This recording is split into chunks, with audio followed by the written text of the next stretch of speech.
Cool.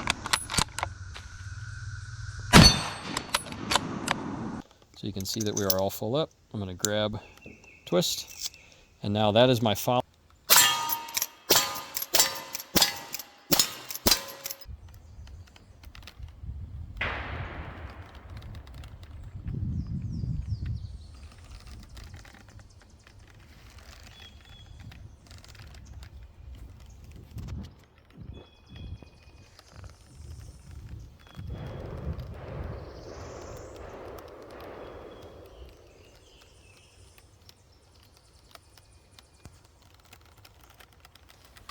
Hey guys, welcome back to Triple F Shooting for part 2 of our Red Dead guns in real life. We aren't going to spend a whole lot of time dancing around like normal, but we're going to get right into the repeaters. Full cock.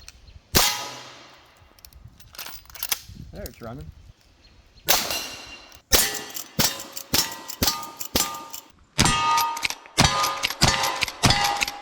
Alright, so there are 3 repeaters and I can actually get my hands on. One of them is basically non-existent and very cool and neat that they put it in the game, but I'll never be able to touch one. We're talking like museum quality, very, very, very expensive stuff. So we're going to start with the very first repeater you get in the game, which they just call the Carbine Repeater. This thing is actually based off of either an 1860 or 1865, probably more likely, Spencer carbine. We've got an entire video on this thing, so you can watch all that if you really want to, but this is actually what the Union went with over other options back during the Civil War. It did not last very long into, say, the 1870s and 80s. It kind of tried to, but petered out, so it actually makes a lot of sense that it's one of the first things you get in the game in the condition that it looks like it's in, because there would have been quite a few floating around surplus that people could pick up, less expensively, and it still had a fairly potent round for the time, so it would have been, a fairly common rifle to see. So we'll jump over the range to give you a better look at like how this thing works if you haven't seen the other video yet. I'll show you how it works. Tried to get into the action before it was supposed to. We're gonna go ahead and pull one. But this is just a tube that is hollow and can be filled with bullets. So in the game, this rifle is loaded from the backside, which is actually correct. So I'm going to pull this tang to a 90, and kind of like a magazine tube for a 22. That is how that works. Look at that, I have belt loops. All right, so now I just have this empty cavern that I have to pour bullets in. So in the game, he pulls them out of nowhere. I'm going to pull them out of a Blakesley box, but I have a tube filled with bullets. I am not going to stick this thing like straight down and dump them in, so I'm going to put that to it. I now have the 7 rounds that it will hold. I can close that. Put this back in on a 90. Close her up. Half cock. And lever one in. Then go to full, and I can shoot stuff. Let's see if I can hit anything up on the hill. So half cock, give her some oomph, full cock. There, it's running.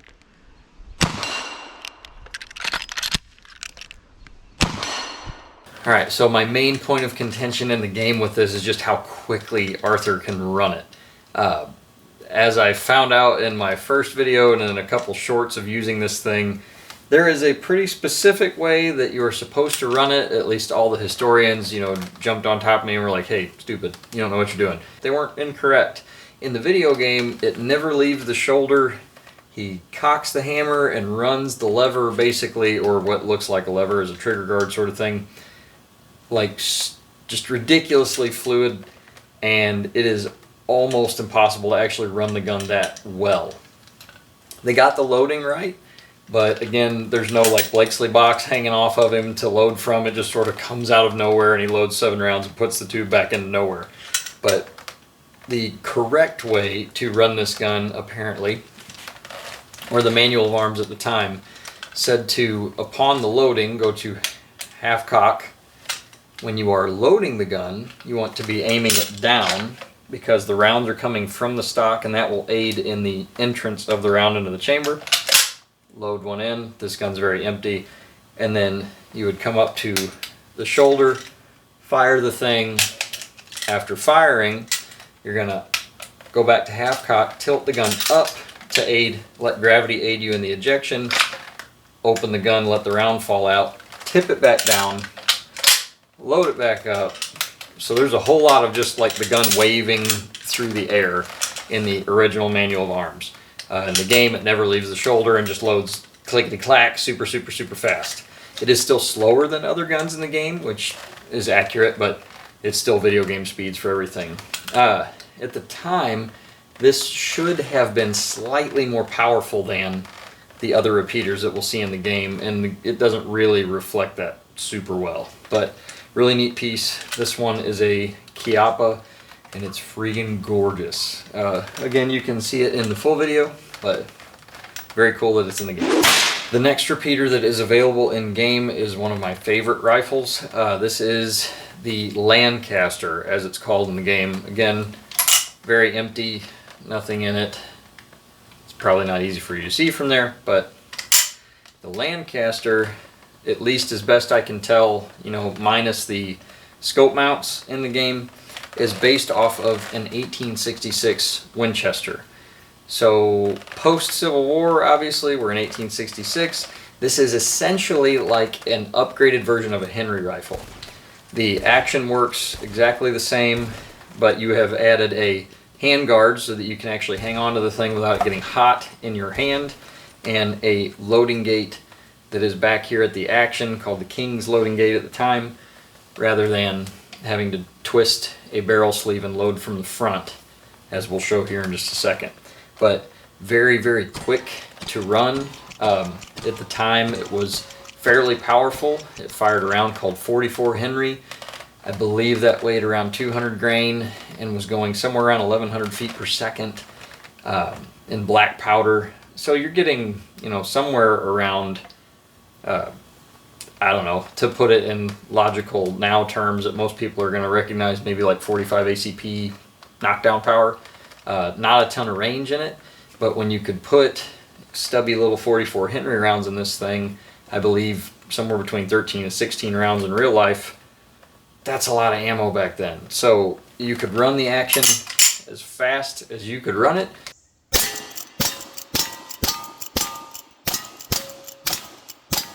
And until it got really fouled up with black powder, you could shoot this thing upside down and lever it. You could lever it left, right, any way you want because of the way the cartridge elevator works. And very cool piece. Obviously makes sense that it's in the game. But there's really not much else that's super different in the game about it. It runs very quickly, it has a decent amount of power, and it holds a pretty good amount of rounds. Historically speaking, it definitely would have been around. I believe you could actually buy 44 Henry all the way up into the early 1900s. So there were still, you know, these things floating around. People liked them plenty to keep using them. Thought the round had enough knockdown, obviously. Definitely would have been very available in the time of the video game, and makes sense that it's in there. On to one of my favorite rifles in our collection. This is in the game called the Litchfield Repeater. No freaking idea why, but what it's based off of is an 1860 Henry rifle. So right off the bat, we do have a full video on this one as well, so if you are interested in this thing particularly, you can go check that out. It's going to have a little bit more information than I'll be able to give here. But the game model is pretty good, again, other than scope mounts that aren't on this thing, and the fact that it has this ridiculously obnoxious, ugly, giant, like squared, huge loop. Didn't have that. Don't think that existed at the time in anything that I've ever seen. Doesn't mean it wasn't around, maybe in like one or twosies, but not a regular item. So, as you'll see in the video, the loading process is interesting.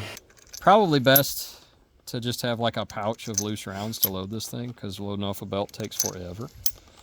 But this will hold, I believe, 13 of these 45 Colts. In the original format, I think it held somewhere around 16 of the 44 rimfire rounds. So you can see that we are all full up. I'm going to grab, twist, and now that is my follower that's going to chase these rounds all the way into the receiver as I lever the gun. It does require a little bit more, maybe not more, but it's definitely a very different process from what we're used to today with modern lever actions that load from like the 1866, the loading gate there on the side. But this thing just has lots of character. It's very fun to shoot. And they actually did a pretty good job with it in game. For some reason, it is more powerful than the 1866. Or I should say the Lancaster. That doesn't make any sense. It would have fired the exact same round, but it's like one of the last guns you get in the game, so they're going to make it so it's like super cool and very powerful. Running the action is exactly the same as an 1866. Everything internally is the same. You just don't have a loading gate to work with, which also means that your magazine follower is going to be chasing bullets the entire way down the tube, meaning at some point you will have to hop over it, which again we have demonstrated in the firing portion of this. For me in the game, it's probably going to be a little bit more of a rarity in the 1890s, early 1900s. I'm sure some were still floating around in use because you still had 44 Henry available, the rimfire round. I just don't know how many of these would have still been floating around to be used by, you know, your everyday cowboy, bandit, whatnot. I think by that time the 1866 was a lot more popular, and then the 1873 was even more. So to see one of these would have probably been more of a rarity, but maybe that's why it's one of the last guns in the game. Keeps it something you don't get till the very end, and it's more of like a stylistic choice rather than something that was very much better than any other gun available. Alright, so that pretty well covers the repeaters. Now we're going to be moving into the rifles.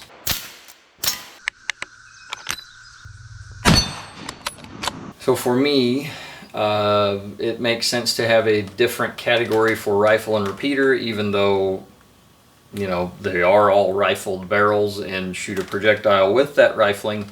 I like to think of the repeaters more as like your, almost back then, submachine gun, where you have a pistol caliber-ish bullet, more ammunition, able to fire a little bit more quickly. Now, one of the first rifles that's available to you doesn't really fit into either category to me. It can hold lots of ammo, you can shoot it fairly quickly, and it's definitely a small caliber round. That is the Winchester. I believe the model that you're using in the game is an 1890.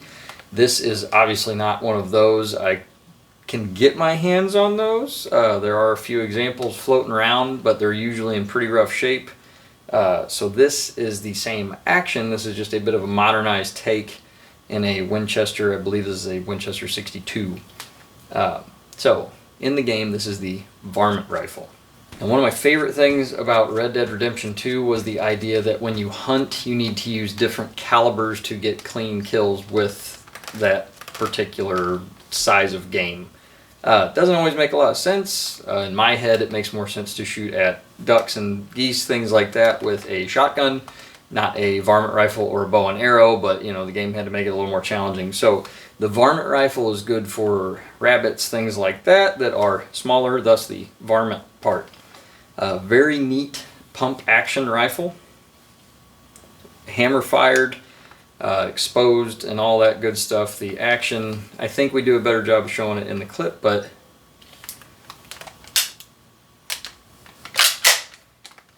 so when you rack the gun back, this one's empty, although that's kind of hard to tell.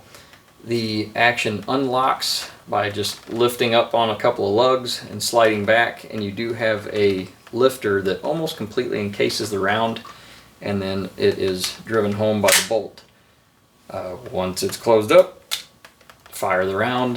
Rimfire 22. This can do shorts, long, or long rifle. Most people are used to long rifle, but at the time it was very common to have a 22 short only rifle.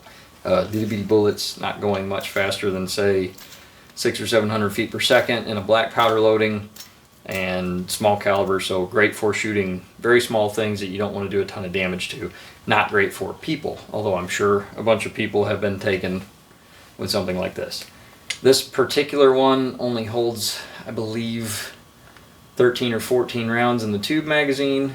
They do a good job in the game of showing how he reloads it, keeping the tube actually in the gun until you are available to put rounds in. This way you don't lose your tube. You dump in your rounds, which again, as with everything else in the game, is like lightning fast coming out of nowhere.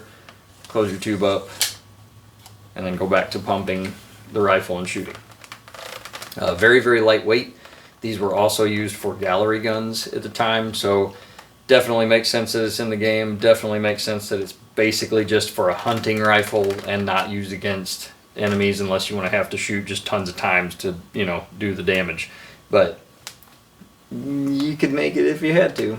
But very cool that they included a 22 caliber rifle in the game just because of, or in my head, just because of the hunting. I'm going to try to get the whole thing on camera here. The next rifle that is available to you, at least in my head, because these can just be purchased in the game through the catalog. They're not really given to you or unlocked at a certain point. This is the Springfield Rifle. And in the game, that name makes a lot of sense because Springfield Armory is who would have been making these for the military at the time. So in the game, this one's not very expensive, but it's one of the first like full power rifles you can get your hands on. Makes a lot of sense. It would have been around in surplus at the time. I believe it would have been surplus anyway, because by 1900 we would have shifted into the next rifle on our list. But this thing is so freaking fun to shoot. Kill the bad guy. Then I'll do it out here so you can see how much force this thing launches with. It's really cool. It's just a blast to run that trap door. We'll do a better job of showing it out there, but every time you open that thing, if you got brass in it, just goes flying out through a very simple little spring tab and angled ramp system. You put your round back in, close it up, cock the hammer full, and the only thing that's actually a little bit sketchy about this, back then with black powder rounds or very light loaded rounds now, it's not really a problem, but what's holding the gun shut is basically the strength of the hammer closing around that tab. So if you were to load this with hot modern ammunition, good chance this whole thing's going to blow up and you're going to ruin a gun and maybe parts of your face. So if you have one, it's best to load it with black powder and make sure you clean the gun efficiently. I can't find them anymore, but very, very light loaded 45-70 like cowboy style rounds with smokeless powder, and they work really well. One oddity in the game is this thing is like super cut down. As you can see, I mean you can't see the bottom, but that's resting at my feet. This thing's about up to my nips, and this is a very long piece. In the game, basically it sits somewhere between, like when you're, you know, it's on your back, it's somewhere between like his hips, that's ductwork up there, his hips and just over his head. So they cut off like a solid 1.5 feet of the gun in the game for some reason and left the stock full all the way to the end. I don't know what that was for, if it just made it a little bit easier for it to use in the model of the game, or, you know, swinging around, whatever. It would have been kind of neat to see this great big giant rifle in game instead of like the stumpy little cut down version. There was a carbine version available. It did not look like this with the wood pretty much all the way to the end. The wood stopped somewhere around here and the barrel just stuck out. So if they wanted to go with a carbine version, that would have been fine. Don't know why they went with like a chopped down full length looking thing. Kind of an oddity. In the game it reloads exactly how it should though, which is cool because if I remember correctly in Red Dead Redemption, when you're playing as John Marston, when you get one of these, it for some reason holds 4 rounds, and you just get to keep shooting for 4 rounds, and then he opens it up and like stuffs rounds down inside it somewhere to keep shooting. Not how this works. Maybe I was missing something at the time, but this one they actually go 1 round, reload 1 round. So makes more sense. Okay, the next rifle that you get in the game is an unlock through a mission with John where you use a sniper rifle. I don't know that anyone called them that at the time. Maybe they did. Usually you'd save stuff back like that for your marksman or sharpshooter, something of that nature. But this is a rolling block. They call it the exact same thing in the game because as far as I know that name isn't necessarily like patented or anything like that, so they just use the direct name for what it is. It is called a rolling block because of the way the action works. So to fire the thing, you literally have to cock the hammer, and then you have a block that rolls down out of the way with like a chamber flag on it. Put your round in, close your flag, fire the gun. Now, this is an extremely simple gun. Similarly to the 1873, it's literally relying on the spring of the hammer to hold it shut, but it's also got a machined, basically, recess for the hammer to go home in, and you're not going to open it just by yanking on it or putting force on it that way. It has to be rotated out. So it's a very strong, very simple system. Lots and lots and lots of militaries use it in various calibers. Very successful rifle throughout history. So definitely makes sense that it's in the game. In the game, it's got a really cool brass, super long scope on it. You can buy those. I've never tried to fit one up or even seen one in person. I have no idea how well they work or don't, but you can get replicas. I would love to at some point. This one has a more traditional tang-mounted peep sight that you can fully adjust back here. And I never did bother to take off the basic irons, so that's what we used in the video. But the neat thing about this particular rifle, it's very empty. I'm going to point it right at the camera, but you can see how thick that barrel is. This thing weighs a ton, and it's all out here on the end. Even though it is a fairly short rifle, and this particular one, it weighs somewhere around 12 pounds, and your center of balance is like all the way up here. So there's not much going on in the rear of the gun, lots of weight out front, mostly meant to shoot from some kind of sticks or a rest, but very neat piece. Was very available, very common at the time.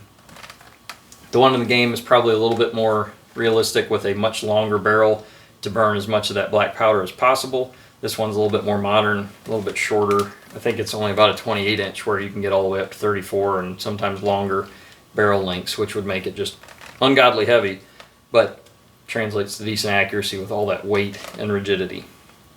But very neat gun in the game. You actually don't ever get to really see it reloaded unless you like hip fire from first person, because you actually do all of the reloading from within the scope, which would be generally pretty difficult. So that's my only gripe about it, that, and it's insanely fast. It would have been really cool if they would have included bullet drop in the game, because 4570 falls off like crazy, just after a couple hundred yards. So that would have been a little bit more fun than just like put the dot on the thing and shoot it at however goddamn far you can see. But again, we're complaining about video game logic, which is sort of silly and pointless. Very cool rifle, very fun to shoot, very heavy. Alright, going to our next rifle. This is the bolt action rifle in the game, which makes sense because it is bolt action. This one's very empty, but this is an 1898 Krag. Again, this was made by Springfield Armory, but really the design was basically purchased from the Danish, I do believe. I'll have to check on that. I probably screwed that up. But essentially, we didn't design this thing. We just bought the rights and design from another country and tried to use it in our own military. Very short-lived military primary rifle. I do not have something like in the game. This is a Mills belt, so this is kind of how you would have carried your ammo then. There are 50 double loops on this thing, so you can get 100 rounds, and then you've got 12 pistol rounds for your cavalry pistol, or your 1892. This we've already shown in video, but this kind of goes along with the time period really well, which was cool that they're both in the game, because these would have been issued side by side. Watch me try to futz this thing back. Yeah, I did it. Alright. You can also see that it takes this old school, looks like a butter knife bayonet. They don't have bayonets in game, probably for a good reason.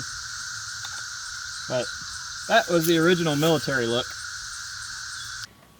Seemed like a neat idea, but basically right from the get-go or the adoption, it was underpowered compared to our enemies that we were fighting at the time.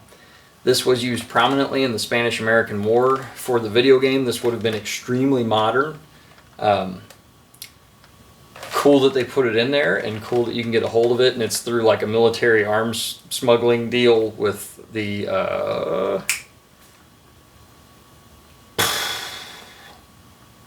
I can't for the life of me remember the name of the gang. Someone is going to throw it in the comments because it's super obvious.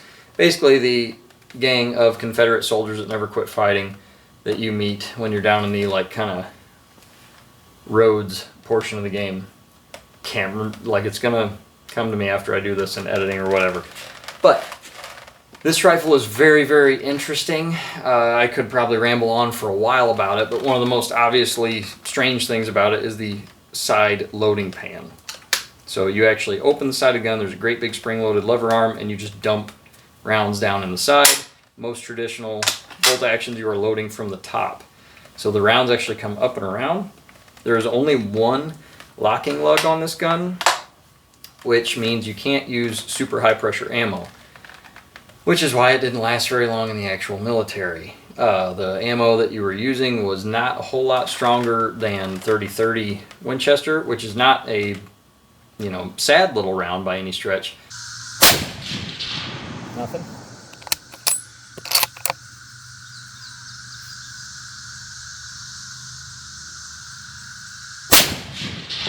I think I went left. The sights on this are really fine. I hit just below it.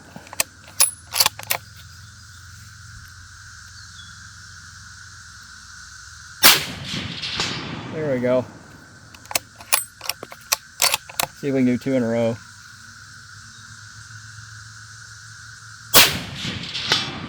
But you couldn't use the more modern boat tail pointed cartridges that were being slung back at us that were a little bit more powerful, a lot more range.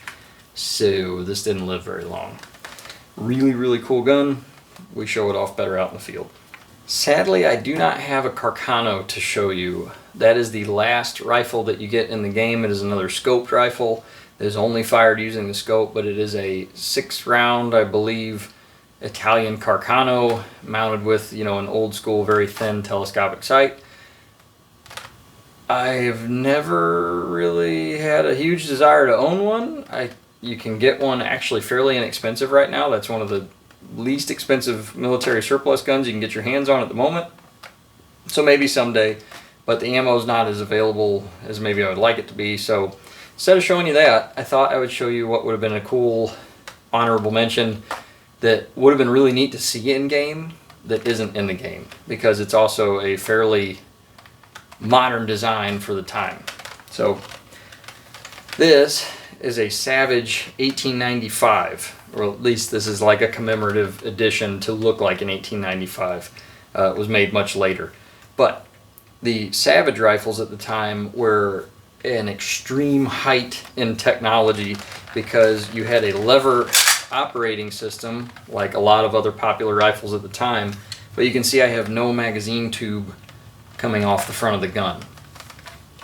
What that means is the magazine is actually a rotary, literally like a revolving body within this main part of the receiver. There is a brass round counter on the side so you can see how much ammo you have as you lever away. Since you have that rotary magazine, you can use pointed, more powerful, better ballistic coefficient ammunition than the big, heavy, flat point stuff that you have to fire out of a tube magazine so it doesn't explode when it touches the primer of the next round. Extremely smooth action on the gun. It actually aids in opening and cocks on the close, so there's a little bit more force on the close. It has a firing pin indicator, the round counter. It's just a really cool gun, and it would have been really cool to see it in the game as like one of the late rifles that you can get, you know, very powerful, only 5 or 6 rounds of, you know, much ballistically better ammunition than say 30-30 or something like that. Just would have been cool, and they're very unique looking. Some almost think they're ugly because of like the elongated hump back here, but the bolt is self-contained down inside the rifle, so instead of sticking out like it does on pretty much any other lever action, rides right down inside, so it's all very well contained. It's just a very cool piece. We have a full-length video on the Savage Model 99, which would have been 1899. That was one of the first videos we ever did, but so if you want more info on it, you can see it there. We'll probably do a video on this particular gun because it's just so dang pretty. And the cool thing about this is it's actually in 308, so it's a commemorative edition. It looks like an 1895, feels like one, but you can go shoot the freaking thing with modern ammo. Luckily, this was purchased, it's already been shot, so I don't have to feel bad about it. And someday you'll actually see it on the channel. But thought it'd be really cool if this was in game. just kind of a little throw in there. But without any more ranting, thanks for watching Triple F Shooting. We will see you guys in the next video. Hope you enjoyed the real life guns of Red Dead Redemption 2.